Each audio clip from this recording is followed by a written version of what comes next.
이스라엘 민족들, 예수님의 제자들이 예수님의 부활을 경험했잖아요. 그 경험하면서 얼마나 놀라고 또 충격을 받았는지 여러분 한번 상상해 보셨습니까? 죽은 사람이 살아날 것이라고 전혀 예상하지도 못했고 상상조차 못했던 그들이었습니다.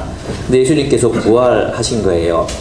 여러분, 이 사건이 얼마나 중요하냐 하면, 과거에는, 옛날에는 이스라엘 백성들이 다 무엇에 의존해서 그들의 신앙을 지키고 소망하고 그렇게 견디며 그렇게 살았습니까? 무엇 때문이었죠? 이야기였습니다. 이야기. 조상들로부터 전해 내려오는 이야기. 하나님이 메시아를 보내실 것이다. 하나님이 이스라엘을 구원할 것이다. 하나님이 이스라엘을 하나님의 정의와 공의의 나라로 세우실 것이다. 하나님이 궁극적으로 승리할 것이다. 악과 제국이 승리하는 것처럼 보이는 이 세상 속에 하나님이 절대적으로 승리하실 것이다. 메시아를 통해서 승리하실 것이다. 이런 사람들의 이야기, 소위 선지자들, 예언자들, 하나님의 사람이라고 하는 그런 믿을 만한 사람들의 이야기 속에 의존해서 그들은 소망을 가졌고 믿음을 가졌고 그리고 수많은 환난 속에서도 인내하면서 그렇게 살았던 것입니다. 근데 메시아라고 하는 분이 오셨어요. 그리고 진짜 죽었는데, 십자가에 못 박아 죽였는데 사흘 만에 살아나셔서 사람들 앞에 나타나신 것입니다. 그러면 이 역사 속에서 일어났던 이 한 가지 사실이 말하는 바가 무엇입니까? 수천 년 동안 이스라엘 백성들이 믿고 기다리고 소망하며 인내하며 살아왔던 그 이야기들이 긴가민가 혹시나 이랬던 이야기들이 무엇이 된 것입니까? 실제 나타난 것입니다. 역사로 나타난 것입니다. 정말로 하나님께서 인류를 구원하기 위해서 일하고 계셨던 것입니다.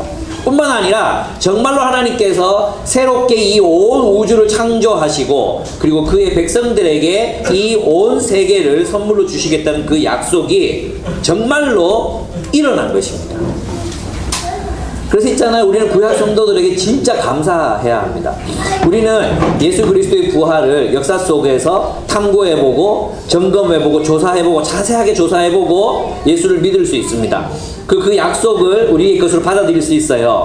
근데 구약의 성도들은 장차 올 메시아, 그죠? 오겠다고 약속했던 그 약속만 믿고 계속해서 그들의 믿음을 지키면서 살아야 했거든요. 근데 그들이 그렇게 믿음을 지키며 살아갔던 사람들이 있었기 때문에 그 하나님의 말씀이 보존되었고 우리들에게로 전달될 수 있었던 것입니다. 얼마나 멋진 일입니까? 그러니까 우리는 예수 잘 못 믿겠다 소리 하면 안 돼요. 왜냐하면 예수님이 정말로 죽음을 이기고 부활하셨거든요. 역사 속에서 죽음을 이기고 부활하셔서 하나님의 그 약속들, 수천 년 동안의 그 약속들이 아무것도 아닌 것이 아니라 정말 역사 속에서 실제적으로 이루어지고 있는 일, 앞으로 반드시 이루어질 일이라는 것을 증명해 보이셨기 때문입니다. 그러니까 여러분, 우리 이렇게 살 수 없는 거예요. 하나님 나라가 없는 것처럼 살 수 없고 이 땅에 하나님의 나라가 실제하지 않은 것처럼 살 수가 없어요. 세상이 영원할 것처럼 살 수 없다는 뜻입니다. 세상이 이기는 것처럼 살 수 없다는 뜻입니다. 왜? 예수께서 죽음을 이기고 부활하셨습니다. 얼마나 멋있습니까? 우리가 그 부활의 역사, 부활로 다가온 그 하나님 나라의 새로운 역사를 지금 이 시간 우리는 살아가고 있는 것입니다. 여러분, 15장을 PBS 하셨죠? 그러면 여러분이 알아야 되는 게 있습니다. 그게 뭡니까? 부활은 단순히 다시 살아나는 재생이 아닙니다. 예수님의 부활은 무엇과 연결되어 있습니까? 그냥 죽었다가 다시 살아나는 것, 그게 부활이 아니었어요. 고린도인들도 아니 그렇게 죽었다가 다시 살아날 거면, 무덤에서 다시 살아날 거면 그 부활해봤자 뭐하냐, 병든 몸, 또 이 땅의 어떤 이런 불의한 역사, 고통, 이런 것들이 계속 지속되고 있는 상황 속에서 다시 살아봤자 뭐하냐. 여러분, 만약에 부활했는데 여전히 죄가 관영하고 불의하고 제국들이 지배하고 자본이 지배하는 이런 세상으로 여러분이 부활한다면 또 일어났는데 똑같아. 옛날이나 지금이나. 이러면은 내가 왜 부활했지? 이런 생각이 드실 거 아닙니까? 여러분, 부활과 연결되어 있는 건 뭐냐 하면 하나님의 나라입니다. 하나님의 나라. 그러니까 예수님이 부활하셨다는 것은 하나님 나라의 약속이 성취되기 시작했고 반드시 성취될 것이라는 것을 의미한다는 것입니다. 부활을 통해서 하나님이 약속하신 하나님 나라의 새로운 질서가 도래했고 그 약속이 성취되어 가고 있다는 뜻입니다. 우리는 결국 무엇을 소망할 수 있습니까? 마지막 날, 주님이 오시는 날, 정말로 성경이 약속하신 대로의 새 하늘과 새 땅이 우리들에게 유업으로 주어질 것을 우리는 믿을 수 있습니다. 아멘? 네. 부활은 하나님의 새 창조와 연결되어 있습니다. 부활은 하나님의 나라의 실현과 연결되어 있습니다. 하나님 나라 없는 부활은 아무런 의미가 없습니다. 하나님의 새로운 창조가 없는 부활은 아무런 의미가 없습니다. 그런 맥락에서 여러분 이 본문을 보시면은 이 본문이 잘 이해될 수 있을 것이라고 생각합니다. 그래서 하나씩 살펴보면 네. 오늘 우리 말씀의 이제 제목은 부활의 현재적 의미라고 여러분과 함께 이름을 붙여봤습니다. 고린도인들의 이제 질문이 있었습니다. 35절에 보면 그러나 죽은 사람이 어떻게 살아나며 그들 어떤 몸으로 옵니까? 이렇게 물었잖아요. 여기서 죽은 사람이 어떻게 살아나며 이 말은 뭐냐 하면 그 불가능합니다 이런 뜻이 아닙니다. 여기서 질문의 내용이 뭐냐 하면 헬라어의 어휘를 잘 살려서 표현한다면 죽은 사람이 어떤 모양으로 나타납니까? 이런 뜻입니다. 그러니까 어떻게 살아나며 이 말이 뭐냐 하면 방법, 죽은 사람이 어떻게 살아나요? 이런 의미가 아니라 죽은 사람이 어떠한 모양으로 살아납니까? 라는 뉘앙스가 더 강해요. 그래서 이 본문을 보면 죽은 사람이 어떤 모양으로 살아나며 그들은 어떤 몸으로 옵니까? 그러면 이제 바울의 답변이 여러분이 그 뒤에 답변이 이해가 되죠. 그죠? 어떤 모양으로 살아납니까? 첫째는 뭐냐 하면 바울의 대답은 이것입니다. 첫 번째 문단에서 바울은 이렇게 대답합니다. 우리는 땅에 심겨진 씨앗이 나무가 되는 것처럼 새로운 몸으로 부활한다는 것입니다. 땅에 씨앗이 심겨져요. 물론 있잖아요. 바울이 사람을 심으면 새로운 몸이 거기서 나온다고 믿었을까요? 예, 그렇지 않습니다. 그죠? 이것은 비유입니다. 여러분 씨앗을 심으면 무엇이 나타납니까? 씨앗이 썩으면서 새로운 식물이 이렇게 자라나잖아요. 그죠? 심는 건 씨앗인데 자라나는 건 뭐예요? 다른 형태의 나무들이잖아요. 우리 재원 형제가 농사 지으면서 얘기해 줬는데 아포가토라는 그 열매가 있잖아요. 근데 씨가 크대요. 이게 감자만큼 크대요. 근데 이걸 심어 놓으면 반쯤 심어 놓으면 이게 이 씨가 썩는 모습이 보인대요. 이 씨가 썩으면서 이제 이 식물이 자라나는 게 이제 보이는 거예요. 양파 키워 보셨습니까? 양파를 키우면 양파 이렇게 심어 놓으면 어떻게 됩니까? 점점 위에가 자라나고 밑에는 홀쭉해지고 이렇게 되죠. 그죠? 씨는 죽습니다. 씨는 심겨져서 죽습니다. 그런데 뭐가 나타납니까? 새로운 몸이 나타나잖아요. 그것처럼 하나님께서는 우리들에게 새로운 몸을 주실 거라는 거예요. 우리 이 몸이 아닌 새로운 몸. 고린도인들은 이렇게 비관했거든요. 아니 죽었다가 무덤에 들어갔다가 그냥 그 몸으로 다시 사는 거 그게 무슨 의미가 있습니까? 이런 질문인 거예요. 아니 그 병들어 죽으면 병든 몸 그대로 부활하면 그거 또 죽는 거 아닙니까? 이런 의미인 거예요. 그런 질문을 가진 사람들에게 뭐라고 대답하느냐 하면 우리의 몸은 옛 몸으로 돌아오는 것이 아니라 새로운 몸으로 부활하게 된다는 것을 주님이 이제 바울이 이야기하고 있는 것입니다. 그래서 이제 바울이 예를 들기를 이렇게 드는 거죠. 씨앗을 뿌리면 씨앗과 다른 형태의 식물이 나타나듯이 우리의 부활도 이와 같을 것이라는 것입니다. 또한 무엇을 얘기하느냐 하면 씨앗과 식물 사이에는 무엇이 있습니까? 연속성이 있어요. 그죠? 씨앗이 있기 때문에 식물이 나타나잖아요. 연속성. 또 불연속성도 있죠. 씨앗과는 완전히 다른 모습이잖아요. 그래서 하나님 나라의 연속성과 불연속성에 대해서도 똑같이 이야기하고 있습니다. 우리가 이제 사도행전에서 보면 예수님께서 부활하셔서 제자들에게 나타나셨을 때 제자들이 예수님을 못 알아봤어요. 모습이 변형되어 계셨거든요.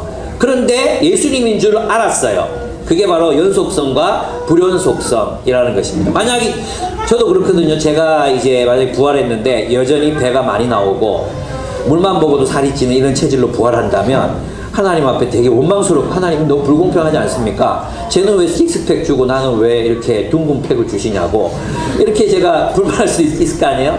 주님께서 우리들에게 새 몸을 주시겠다고 약속하십니다.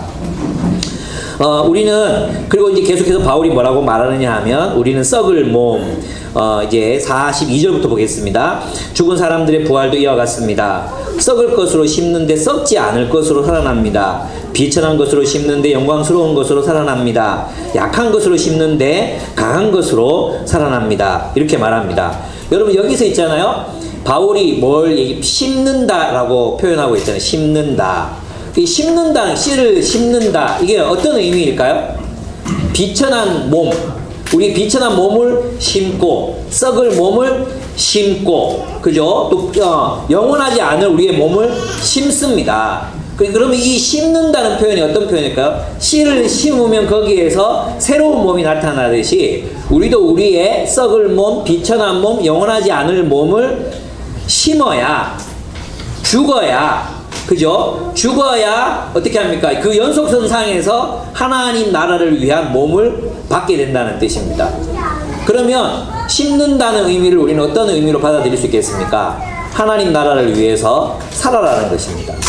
우리 이 썩을 몸, 비천한 몸, 영원하지 못할 몸을 무엇을 위해서 심어야 할 것인가? 우리의 이 유약한 이 몸을 가지고 무엇을 위해 살아야 할 것인가? 우리는 어떤 씨앗이 되어야 할 것인가에 대해서 이제 사도 바울은 우리들에게 도전하고 있는 거죠. 여러분은 썩어 없어질 그 몸을 위해서 무엇을 심고 계십니까? 무엇을 위해서 여러분의 몸을 심고 계십니까? 어떤 분은 돈을 위해서 평생을 심었다가 이제는 감옥에서 썩게 됐습니다. 그리고 감옥에서 썩을지 모릅니다. 어쩌면 리틀 이명박이라고 우리 뭐 대한민국 사람들이 다 그렇지 않습니까? 우리 모두가 사실 그렇게 살지 않았습니까? 여러분은 그 썩을 몸, 죽을 몸, 언젠가 병들고 없어질 몸, 그 사라질 몸으로 무엇을 위하여 심고 계십니까? 바울이 말했던 것처럼 나는 날마다 죽노라 했던 것처럼 여러분은 무엇을 위하여 죽고 계십니까? 바울은 여기에서 영원한 것을 위하여 심으라고 말하고 있습니다. 그렇지 않겠습니까? 우리 씨앗이 자라서 식물이 되고 열매를 맺잖아요. 그러면 이 씨앗과 식물 사이에는 무엇이 있어야 돼요? 연속성이 있어야 되는 거거든요. 내가 지금 하나님 나라를 위해서 심겨져야 무엇을 얻습니까? 하나님 나라에서의 몸을 얻습니다. 구원을 얻는다는 뜻입니다. 우리는 심겨져야 합니다. 두 번째, 우리는 하나님이 새롭게 창조하시는 하나님의 나라를 살아갈 몸으로 부활합니다. 하나님 나라를 살려면, 여러분 하늘을 날려면 뭐가 필요합니까? 하늘을 날려면 날개가 필요하잖아요. 하늘을 날리면 날개가 필요합니다. 그게 하늘에 속한 영광, 또는 오늘 본문에 보면 하늘에 속한 몸도 있고 40절에 보면 하늘에 속한 몸, 이건 이제 영적인 어떤 하늘을 말하는 게 아니라 하늘을 날아다니는 새들을 말하는 겁니다. 하늘을 살려면 뭐가 있어야 돼요? 날개가 있어야 되잖아요. 물속을 살리면 어떻게 됩니까? 물속에서 살려면 지느러미, 아가미 여러 가지 있어야 되겠죠. 피늘 이런 것들이 있어야 돼요. 물속에서 살아가려면 물고기 같은 모양이 돼야 되고, 하늘을 날려면 날개가 있어야 돼요. 땅에서 살려면 사자나 다람쥐나 고양이처럼 그런 육체를 가져야 합니다. 그래서 하늘에 속한 하늘에 속한 것들, 땅에 속한 것들 다 뭐가 달라요? 몸이 다른 거예요. 그러면 하나님의 나라를 살려면 우리의 몸이 어떻게 변화돼야 됩니까? 하나님 나라를 살아가기 위한 몸으로 변화되어야 한다는 거예요. 마지막 날에 하나님께서 온 세상을, 이 온 우주를 새롭게 재창조하셔서 우리의 유업으로 주실 것이기 때문에 그 새로운 나라는 우리의 상상을 초월하는 나라이잖아요. 씨앗과 어떻게 이 씨가 이 큰 나무가 될 것이라고 상상했겠습니까? 두 개를 보면 어떻게 이게 연결이 되겠습니까? 전혀 되지 않잖아요. 그죠? 옛날에 우리 마차 타고 다녔잖아요. 지금 자동차 타잖아요. 한 50년 후에는 우리 못 타고 다닐까요? 비슷하지만 전혀 다른 것들을 우리 타고 다닐 거거든요. 우리 옛날에 뭐 이런 그 공상과학 영화를 보면 사람들이 뭐 핸들 잡지 않고 차가 그냥 혼자 휘 이렇게 가서 막 아이고 저런 뻥이 어디냐 이랬잖아요. 전화기를 사람들이 다 혼자서 개인이 들고 다닐 거라고 생각도 못 했잖아요. 근데 우리는 그렇게 살고 있잖아, 그죠? 그런데 우리가 상상도 하지 못할 미래, 하나님이 창조하신 새로운 세계가 우리를 기다립니다. 근데 그 세계를 살아가기 위해서 우리 필요한 게 뭐예요? 새 몸이라는 것입니다. 새 몸. 그 새 몸은 죄 짓지 않는 몸. 이 땅을 사는 몸이 아니라, 이 땅이 아니라 변화된 하나님의 나라를 살아가기 위한 몸으로 우리는 부활하게 될 것입니다. 그래서 이제 이 바울이 무슨 그 비유를 들고 있냐, 뭐 어떤 것들을 이제 유비적으로 우리들에게 말하고 있냐 하면 아담 이야기를 하는 거. 아담. 첫 아담. 첫 아담은 뭘로 만들었어요? 땅에서 만들었죠. 땅. 흙에서 만들었죠. 그래서 아담아, 땅에서 만든 아담. 이 이름이 되는 것입니다. 이름. 그래서 그 아담의 후손들은 아담과 연결되어 있어요. 아담과 쭉 연결되어 있어요. 그래서 우리 아담의 형상을 가지고 세상을 사는 거죠. 그리고 한계가 많죠. 우리 탐욕 넘어서고 싶지만 참 넘어서기가 너무 어렵습니다. 우리의 유욕들을 이기기가, 정욕들을, 죄에 대한 욕망을 이기기가 너무나도 어렵습니다. 왜? 우리가 흙에 속했기 때문입니다. 이 땅에 속했기 때문이라는 것입니다. 근데 바울은 예수 그리스도를 마지막 아담이라고 부르고 있습니다. 45절을 한번 같이 여러분이 가진 성경으로 한번 읽어보겠습니다. 시작. 성경에 첫사람 아담은 사한영이 되었다고 기록한 바와 같이 마지막 아담은 생명을 주시는 영이 되셨습니다. 했죠. 여기 한번 가만히 보십시오. 이 영이라는 말을 한번 참 가만히 들여다보십시오. 영이라는 말. 이 영이라는 말이 영혼이 되었다 이런 뜻이 아니에요. 그죠?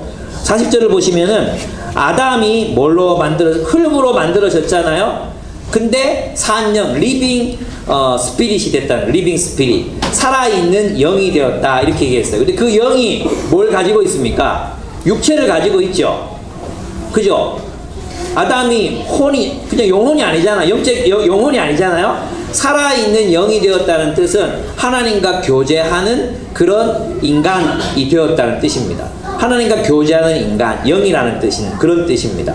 그래서 여기서 여러분이 영, 하늘 이런 단어를 마치 육신이 없는, 육체를 벗어버린 어떤 저 하늘의 어떤 지고지순한 어떤 세계를 상상하시면 안 됩니다. 예, 산 영이 되었다는 것은 하나님과 교제하는 인격적 존재가 되었다는 뜻입니다. 그러면 아담은 어떻습니까? 아담은 생명을 주시는 영이 되었다. 이렇게 두 번째 아담은 생명을 주시는 영이 되었다 그랬잖아요. 그러니까 이 아담은 또 첫 번째 아담을 통해서 우리가 이 땅에서 살아가는 육체의 몸을 가지게 된 후손들이 된 것처럼 두 번째 오신 아담으로 인해서 우리는 그 아담에게 속했기 때문에 그 아담을 새로 오신 아담, 예수님을 하나님께서 우리의 주인으로 주셨기 때문에, 우리의 주로 주셨기 때문에 그 주님과 함께 연결된 우리는 살아있는 삶, 영원한 삶을, 하늘에 속한 삶을 살아갈 수 있게 되었다. 이게 이제 바울의 논리입니다.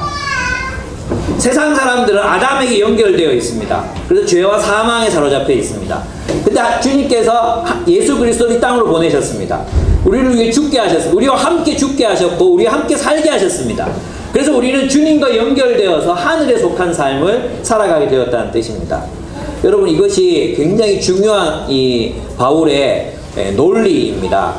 우리는 어떻게 구원받습니까? 아담에게 속한 자가 아니라 예수께 속한 자가 되므로 예수께 연합되고 연대하고 예수께 연결되어 있는 존재로서 우리는 구원을 얻는 것입니다.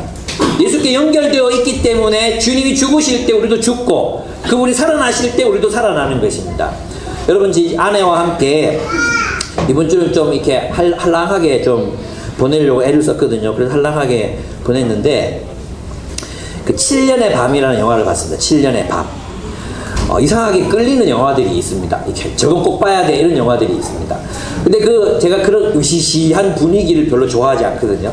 근데 제가 거기 나오는 배우 두 사람을 좋아해요. 한 사람은 유승용이라는 배우예요. 유승용 집사님, 이 집사님 제가 좋아하고, 그리고 이제 장동건이 나와요. 근데 장동건이 포스터에 보면은 잘생긴 얼굴이 아니에요. 난 같이 연기하는 애가 놀래갖고 굉장히 놀라지 않았어. 그래서 너무 무서워요, 모습이. 네, 이제 스포일러가 가득하고 결말도 들어있습니다, 여기에. 예. 거기에 보면 이제 그의 아버지가 알코올 중독이에요. 그래서 술만 먹으면 두들겨 패는 거예요. 아버지를 막 아버지가 이 아버지는 또 왜 이렇게 두들겨 패게 됐느냐? 월남전에 참여했다가 팔이 잘린 거예요. 아무것도 할 수가 없잖아요. 화가 나니까 마누라를 두들겨 패는 거예요. 마누라를. 그리고 술 먹고 후회하고 막 이러는 거 있잖아요. 근데 이제 이 아들이 이 아버지가 너무 미워가지고 아버지를 죽이고 싶은 거예요. 그래서 동네 사람들이 그 아버지 신발을 우물에다 갖다 넣으면, 갖다 던지면은 아버지가 죽는다는 소리를 들은 거예요. 누구 미워하는 사람이 있으면 신발을 우물에 집어넣어 던져라 이런 소리를 들은 거예요. 그래서 하루는 아버지가 어머니를 술에 취해서 막 두들기던 그날 밤에 이 아들이 아버지 싣고 다니는 군화를 들고 와서 그 우물에다가 던져 넣습니다.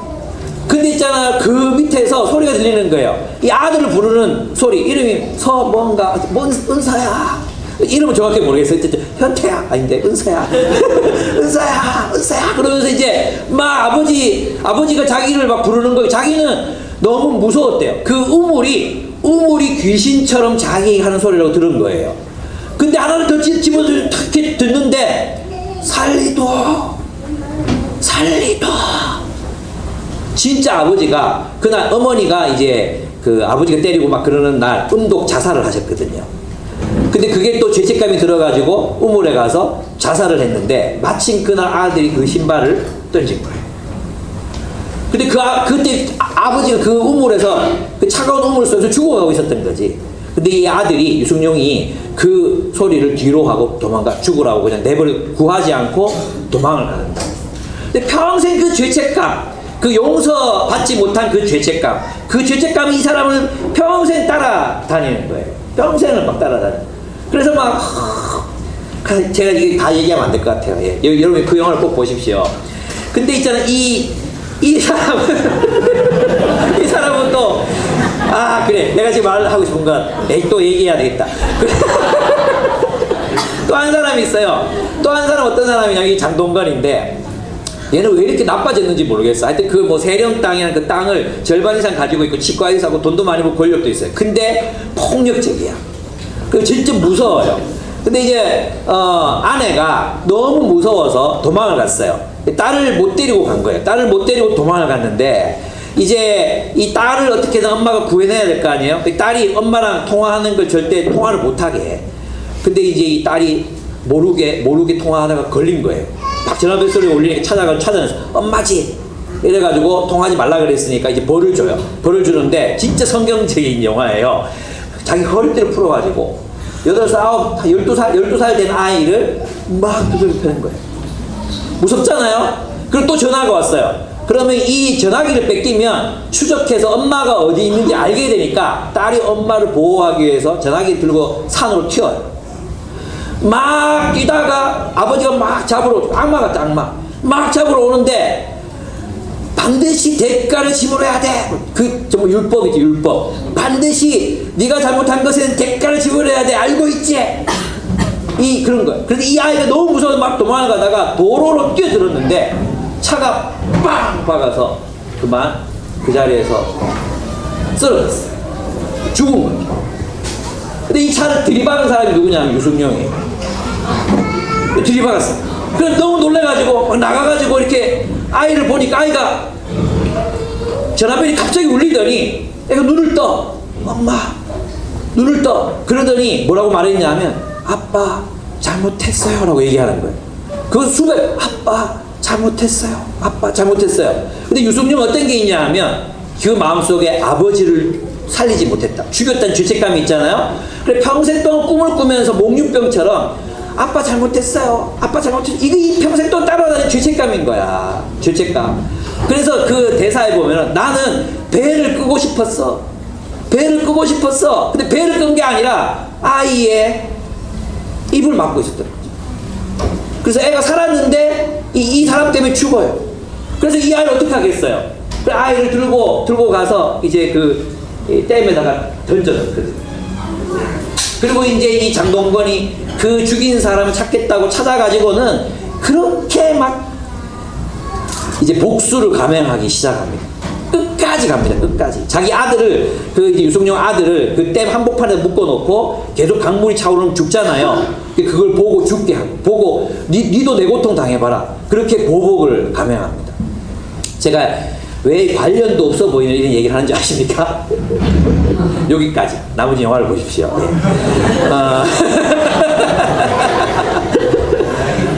네. 왜 이야기를 하는지 아십니까? 사람들은 연결되어 있다는 것입니다. 여러분, 내가 원하지 않지만 내가 그런 아버지를 가졌으면 나는 거기에서 고통받을 수밖에 없어요. 네. 어제 우리 신규보 그 대표님 와서 학교 밖 청소년 이야기 했잖아요. 무슨 얘기하는지 아십니까?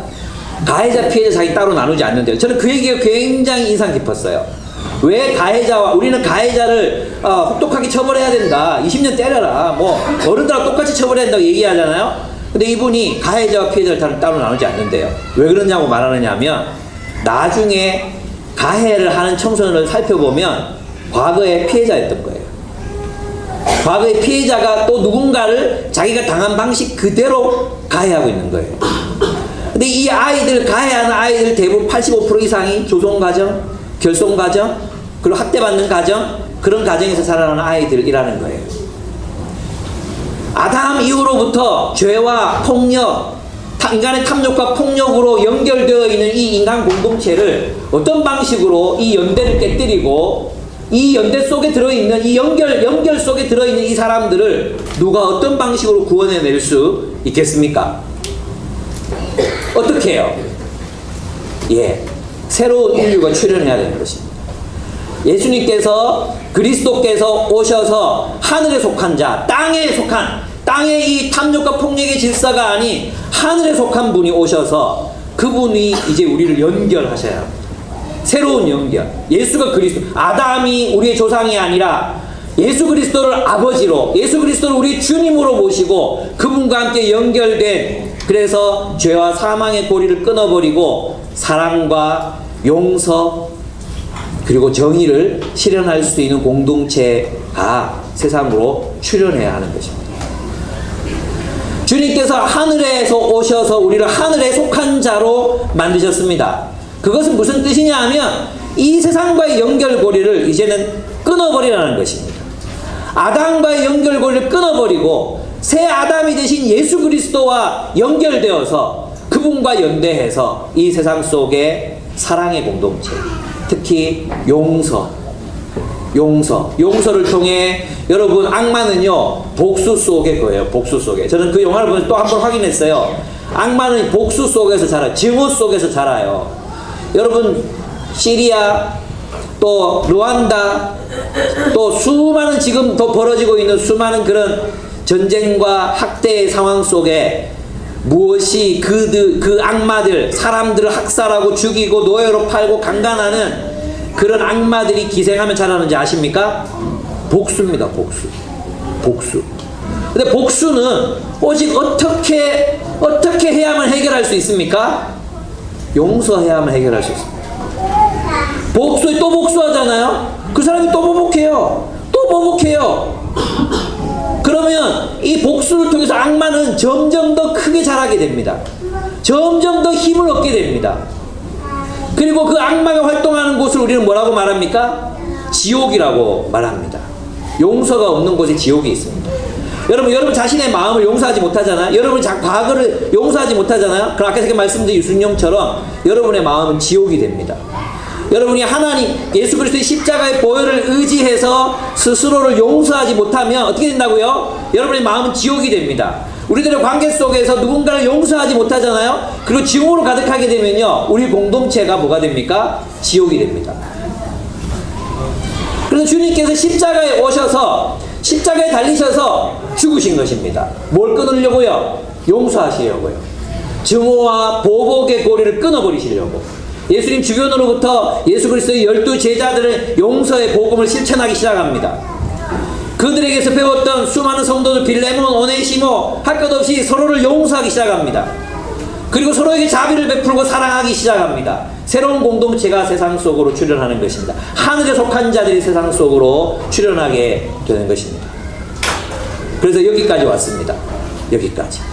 우리에게까지 그 복음이 전달된 것입니다. 그리고 우리는 어떻게 살아야 됩니까? 용서하고 또 어떻게 해요? 사랑하고 우리의 원수들까지도 용서하고 사랑하는 삶, 그 삶으로 우리는 구원을 얻는 것입니다. 그것이 하늘에 속한 자라는 말의 뜻입니다.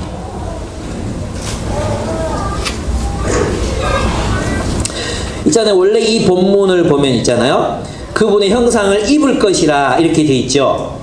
49절 한번 보겠습니다. 흙으로 빚은 그 사람의 형상을 우리가 입은 것과 같이. 근데 우리는 아담의 후예니까 아담을 닮았어요.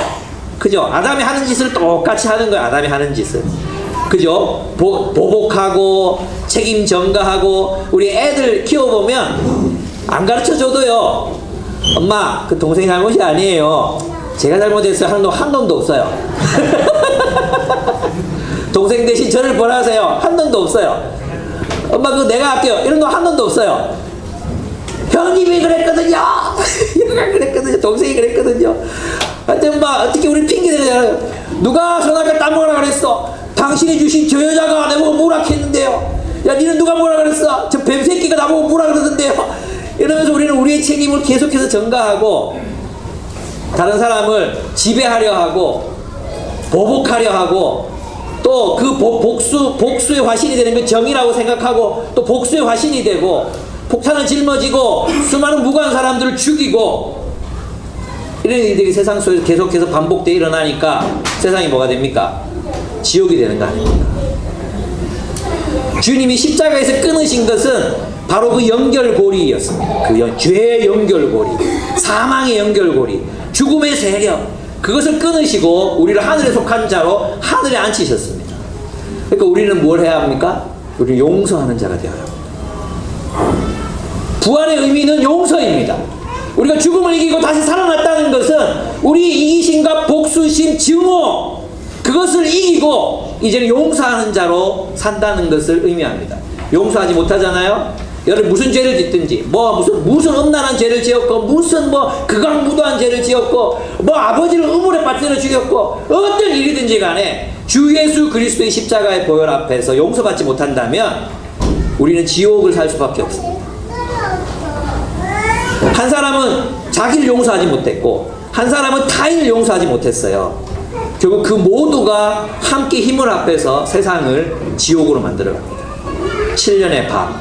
사실 그 7년의 밤은 인류의 역사인 것입니다. 인류의 역사. 증오와 복수로 그리고 율법으로 지배당하는 인류의 역사. 구원이 필요합니다. 누군가가 이 연결고리를 끊어야 돼요. 예수께서 그 연결고리를 끊으셨습니다. 그러니까 여러분, 우리는 어떻게 살아야 됩니까? 여러분 남편을 용서해야 되는 거예요. 우리 정정자매 제일 크게 웃었어요. 여러분 아내를 용서해야 되는 거예요. 여러분 동생을 용서해야 되는 거예요. 여러분의 직장 상사를 용서해야 되는 거예요. 절대 용서 못한다는 사람들이 있어. 여러분 가까이서 일하는 동료들을 일만 있으면 떼내기는 그 동료들을 용서하고 사랑해야 되는 거예요. 그렇습니다. 그래서 예수는 새로운 연합의 시작이 됐습니다. 그래서 49절 아까 1자가 말했잖아요. 48절 49절 흙으로 빚은 그 사람의 형상을 우리가 입은 것과 같이 우리는 또한 하늘에 속한 그분의 형상을 입을 것입니다. 이렇게 되어 있죠. 이게 사본에 따라 달라요. 사본에 따라 다른데 어떤 고대사본들이 이렇게 되어 있어요. 형상을 입읍시다. 이렇게 되어 있어요. 예수 그리스도의 형상을 입읍시다. 이렇게 되어 있어요. 그러니까 여러분 마지막 날에 우리가 이런 형상을 입고 부활의 몸으로 태어날 것이라는 뜻이기도 하지만 이 말은 뭐예요? 이미와 아직을 말하는 거예요. 여러분 본문에 보면은 우리의 실존을 어떻게 말합니까? 아담의 후손으로서 흙의 후손이다 이거예요. 흙의 후손. 그래서 우리 욕정에 사로잡히고 범죄에 빠지고 또 헛된 중독이나 허망한 일에 사로잡히는 존재가 바로 우리들이에요. 근데 또 한편 우리는 이미 그리스도께서 우리를 어디에 우리를 구원하셔서 올리셨습니까? 하늘에 높이셨습니다. 우리는 하늘에 속했습니다. 부활이 왔습니다. 하나님 나라가 도래했습니다. 그죠? 우리는 어디에 속했습니까? 하늘에 속했습니다. 우리는 그 두 사이에 끼인 존재입니다. 우리의 육신으로는 그래서 죄를 섬깁니다.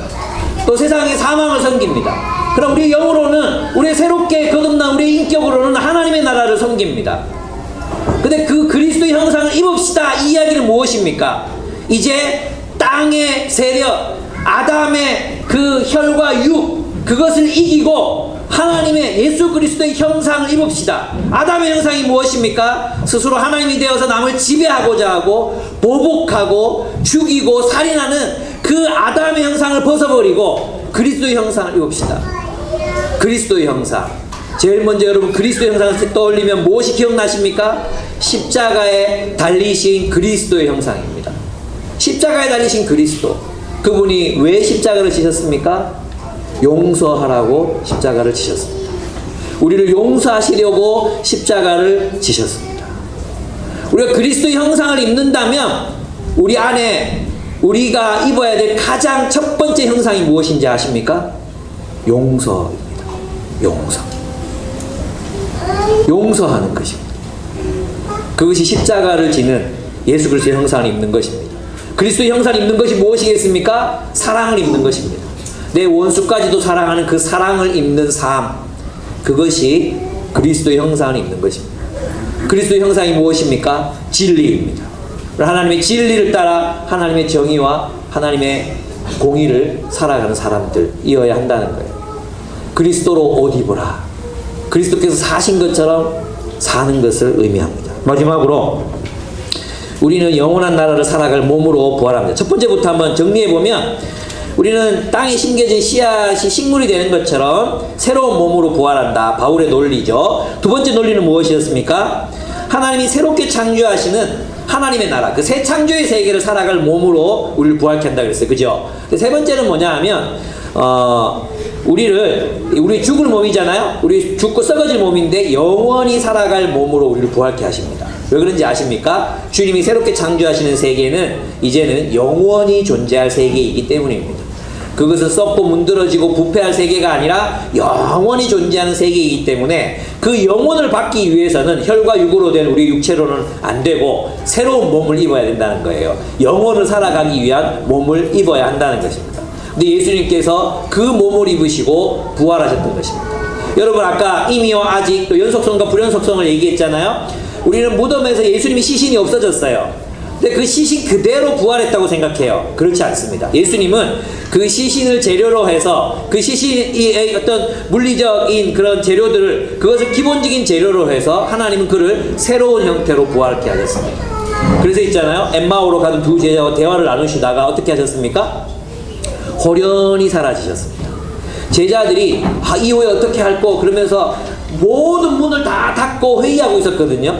모든 문을 다 닫고 회의하고 있었는데 그 중앙에 들어오셔서 바람을 후 부시면서 성령을 받으라고 지시하셨습니다. 그리고 또 호련히 사라지셨습니다. 그러면 귀신인가? 아니었습니다. 제자들이 그물을 던지고 막 이렇게 있었는데 예수님께서 뭘 만드시고 계셨습니까? 물고기를 굽고 계셨습니다. 그것을 맛있게 맛나게 드셨고 또 제자들에게도 나누어 주셨습니다. 그분은 부활하신 몸이었지만 옛날과 똑같은 몸이 아니라 완전히 새로워진 몸으로 부활하신 것입니다. 우리도 그렇게 될 것입니다. 우리의 몸은 썩어갑니다. 여러분 자매들 이 25 넘어가니까 몸이 썩는다는 말이 어떤 느낌인지 아시겠죠? 우리 형제들도 이제 몸이 썩고 있다는 게 어떤 뜻인지 아시겠죠? 안 그렇습니까? 저도 뭔가가 불편해요. 뭐 피곤하고 뭔가 몸이 예전하고 달라. 옛날에도 그랬던 것 같지만 하여튼 좀 더 이렇게 심해져 가는 거예요. 병도 들고 혈압도 높아지고 이제 혈압도 잘 안 잡히고 뭐 이런 일들이 계속 생겨나는 것입니다. 머리카락도 계속 빠지고. 예. 그래서 주변에 수많은 형제 자매들이 샴푸도 사다 주고 뭐 이것저것 사다 주지만 발라도 보고 이렇게 뭐 감아도 보지만 안 됩니다. 예. 저는 계속해서 늙을 것입니다. 그래서 우리 큰아들한테 잘 웃고 잘 늙고 잘 죽는 법이라는 책을 선물했습니다. 그 책 읽고 있습니다. 우리 큰아들이 그 책 읽고 아버지의 마음을 이제 같이 느껴보자 이런 어릴 때부터 죽음을 아는 거 굉장히 저는 중요하다고 생각해요. 그래서 읽히고 있습니다. 여러분 그렇습니다. 새 창조는 새 창조는 옛 창조를 품고 새로워질 것입니다. 옛 창조를 버리는 게 아니에요. 여러분, 우리는 하나님께서 온 세계를 새롭게 하여 새 하늘 새 땅이다 그러면 이 세계를 버리고 새롭게 창조하는 거라고 생각하는 경향이 있거든요. 다 멸망시키고 불살라버리고 없어지고 새로운 게 턱 나타나는 거야. 그게 아니에요.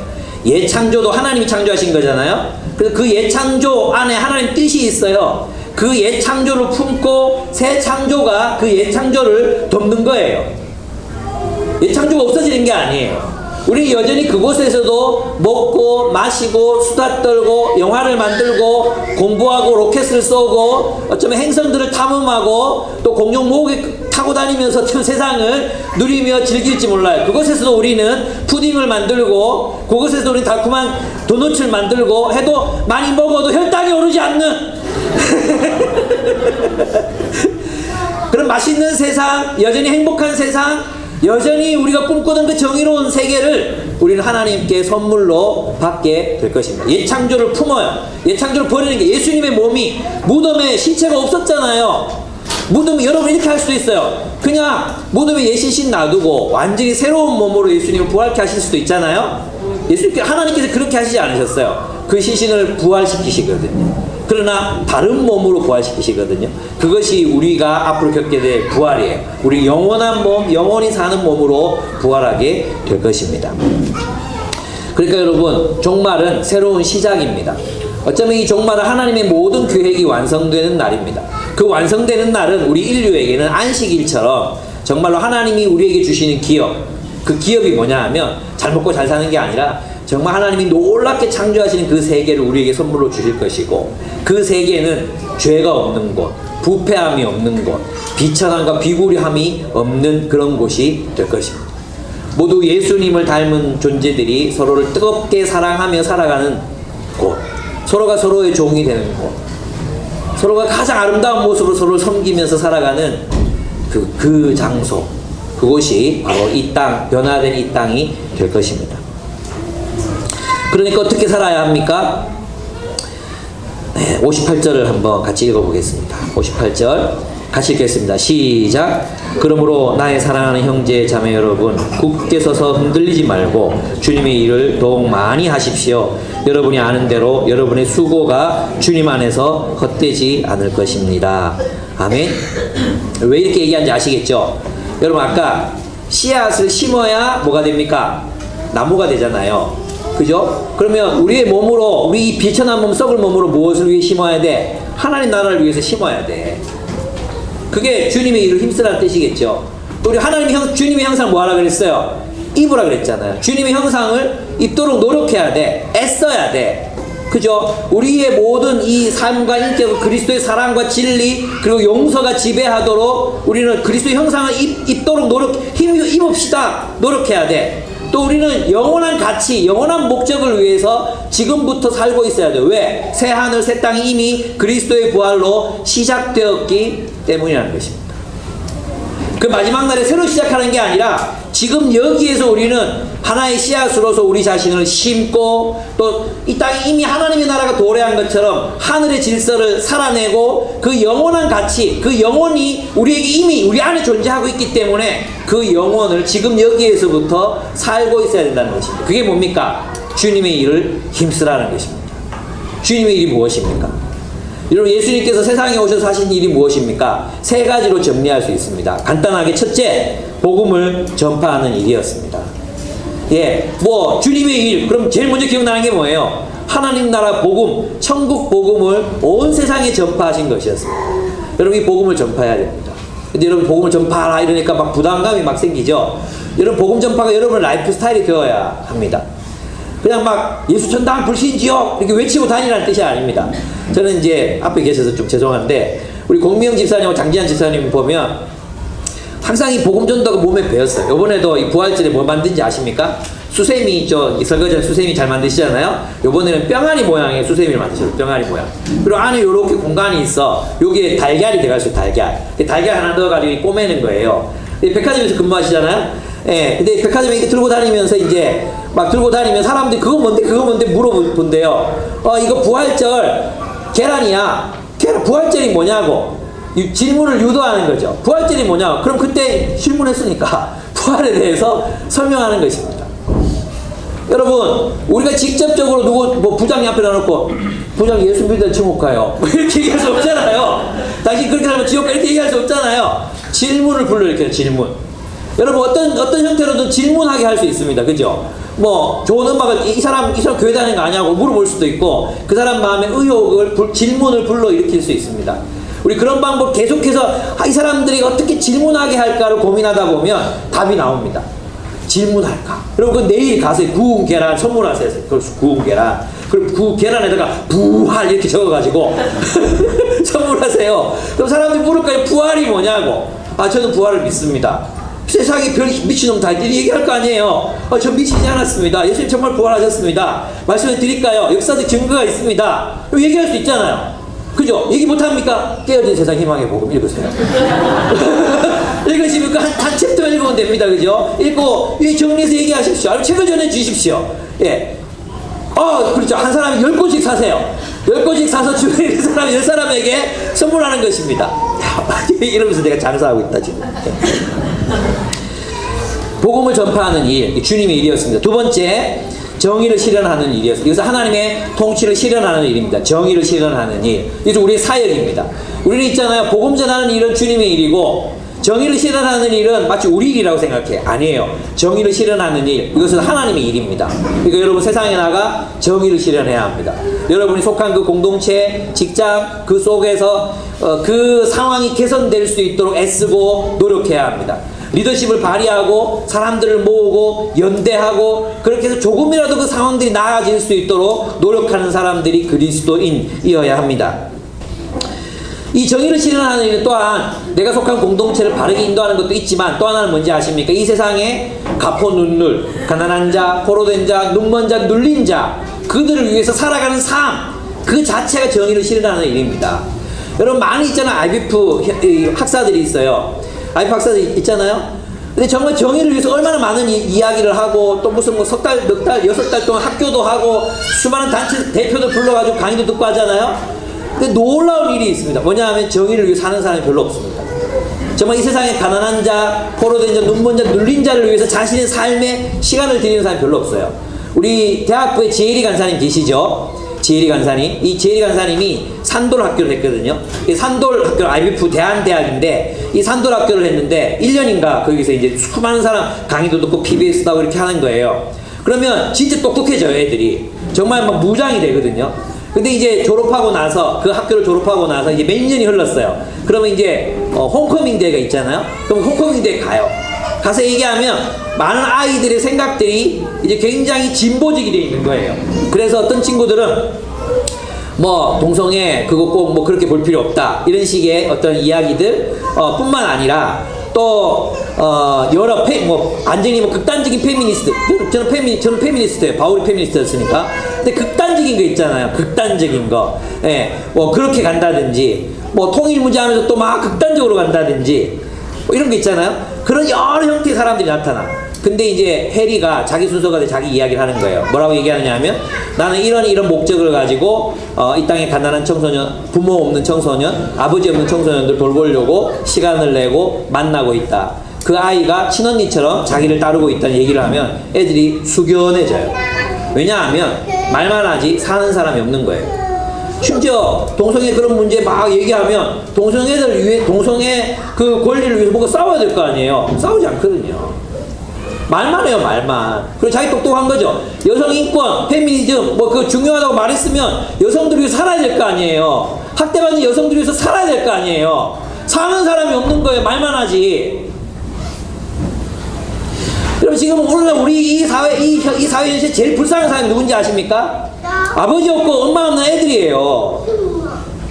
누가 제일 불쌍할 것 같아요? 아버지한테 두드리 맞고, 엄마한테 버림받고, 갈 곳 없고, 배고파서 핫바 2개 훔쳤다가 3개 훔쳤다가 교도소 가고, 이런 아이들. 그런 애들 세상에 제일 불쌍한 아이들이에요. 여러분, 여러 동기들이 있었겠지만 저는 그런 마음이 좀 들었어요. 만약에 어제 여러분 마음을 상하게 하려는 마음은 아니고 내 마음의 어떤 표현이에요. 어제 이제 학교 청소년 문제를 가지고 강의를 했잖아요. 진짜 우리의 마음속에 그 학교 밖 청소년들, 학교를 가지 않는 청소년, 그 홈스쿨링 하자는 뜻이 아니잖아요. 홈스쿨링 하니까 학교 밖 청소년이라고 부르는 게 아니잖아요. 그죠? 소년원에 가고 뭐 이런 아이들 있잖아요. 부모 없고. 만약 우리 머릿속에 정말로 예수님이 가르치신 대로 가포 눈물들에 대한 뜨거운 마음이 있었다면 어제 이 자리가 어땠을까? 저는 차고 넘쳤을 것 같아요. 만약 어제 우리 아이를 미국 명문대에 보내기 위한 6개월 과정 뭐 이런 걸 예를 들어 강의를 했다면, 우리 아이를 자존감 높이는 아이, 자존감 높은 아이로 키우는 방법 유명한 사람 불러다가 했다면, 우리 청년들에게 만약에 김지훈 씨 불러다가 김지훈 씨 불러다가 스킨십 어디까지 해도 되나요? 이런 거 질문하겠다면 미역 터졌을 것입니다.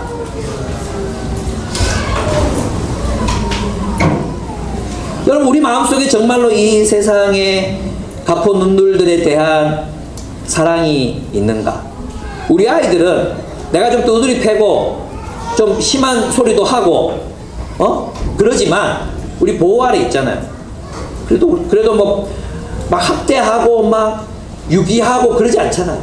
그죠? 그리고 부모 없는 아이들 어떡합니까? 홀부모 아이들, 혼자서 밥 먹고 살기 때문에 아이들과 놀아줄 시간도 없는 그 아이들 어떡합니까? 그 누가 돌봅니까? 그런 거 우리 같은 젊은 사람들이 안 돌보면 누가 돌봅니까? 그거 하자는데 그게 그렇게 힘이 듭니까? 그 한 달에 한두 번 만나서 좀 상담해주고, 그럼 맨날 뭐 치유, 뭐 회복 이런 얘기 했잖아요. 안 했습니까, 여러분? 돈만 던져주면 됩니까? 사회 구조만 바꾸면 됩니까? 애들 불러다가 뭐 ING 스쿨 비판해서 미안한데 창업 시켜주면 됩니까? 창업 그거요. 교육 안 받아도 될 놈은 되고요. 교육 받아도 안 될 놈은 안 돼요. 한 1000명 교육 받으면 1명 정도 성공할 거예요. 근데 그 돈 누가 다 받아갑니까? 창업 훈련 기관이 다 받아가는 거예요. 내가 좀 너무 심하게 얘기해서 미안한데 우리도 바쁩니다. 그죠? 다 바쁘고 힘들고 막 그렇습니다. 내 말은 뭐냐 하면 네, 주의 일에 더욱 힘쓰는 자가 되라, 이 얘기하고 싶었어요. 주의 일이 뭡니까? 주의 일. 세 번째, 주의 일. 그것은 교회를 세우는 일입니다. 교회를 세우는 일. 이것보다 더 중요한 일은 없습니다. 그래서 바울이 앞에서 고린도전서 12장, 13장에서 뭐 얘기했습니까? 은사 얘기했잖아요. 은사. 그래서 우리 각자에게 주신 은혜의 선물, 우리 존재를 가지고 교회를 세우는 일, 이 일을 우리가 감당해야 하는 것이죠. 그렇습니다. 주님의 일, 이것은 세 가지입니다. 첫째, 복음 전파하는 일. 두 번째, 뭘 힘써야 됩니까? 정의를 실현하는 일. 세 번째, 공동체 세우는 일. 열심히 합시다. 주 안에서 너희의 수고가 헛되지 않은 줄 알미라. 이렇게 주님이, 바울이 말씀하셨습니다. 지금 여기에서 하늘을 삽시다. 지금 여기 하늘에 속한 자로 그리스도에 연합된 자로서의 삶을 우리 함께 살아갔으면 좋겠습니다. 예, 우리가 부활을 살고 있는가? 부활은 그냥 몸이 다시 사는 날을 기다리며 사는 게 아니라 이 땅에서 이미 주님이 가지고 오신 새 하늘과 새 땅의 질서를 살아가고 이 땅을 회복하고 치유하는 삶을 살아가는 것, 이 땅에 상처받은 이들을 돌보며 보도며 살아가는 삶, 그 자체가 부활을 살아가는 삶인 것입니다. 주님은 우리를 이 땅에 속한 아담의 삶을, 아담에 속한 자의 삶이 아니라 하늘에 속한 예수 그리스도의 삶을 살아가기를 원하십니다. 그래서 주님의 일을 더욱 힘쓰라고 결론을 맺고 있는 것입니다. 이미 부활은 일어났습니다. 우리는 부활하고 있는 중입니다. 그리고 죽어도 우리는 부활할 것입니다. 아니, 죽어야만 부활할 것입니다. 다시 우리는 부활하게 될 것입니다. 우리의 이 썩을 몸을 씨앗 삼아, 우리의 이 죽을 몸을 씨앗 삼아, 우리의 영원하지 않는 이 몸을 씨앗 삼아 하나님의 나라를 위해서 살아가게 될 때, 주를 위해 살아가게 될 때 우리는 주님이 주시는 새 몸으로 부활하게 될 것입니다. 하나님의 나라를 유업으로 얻게 될 것입니다. 우리가 부활을 기다리는 이유는 주님께서 온 세상을 정의롭고 공의롭게 아름답게 풍성하게 재창조하실 것이기 때문이고, 우리는 부활한 그 몸으로 주님과 함께 그 영원한 세계를 살아가게 될 것이기 때문입니다. 어린이가 독사굴에 손을 넣어도 물지 않고 어린 양과 사자가 함께 뛰노는 그곳에서 우리는 영원토록 그 완전한 평화의 세상에서 영원토록 서로를 사랑하며 살아가게 될 것입니다. 여기 이 축복을 누리지 못하는 수많은 사람들이 있습니다. 복음을 듣지 못한 사람, 이 땅에서 가난과 굶주림으로 또 헐벗음으로 폭력에 시달리고 있는 사람, 그래서 폭력의 주범이 되고 있는 수많은 사람들이 있습니다. 주님이 우리의 눈을 돌려 그들을 사랑하며 살아가기를 원하십니다. 이 시간 부활의 의미, 죽음과 부활의 의미를 생각하며 함께 기도했으면 좋겠습니다. 기도하겠습니다.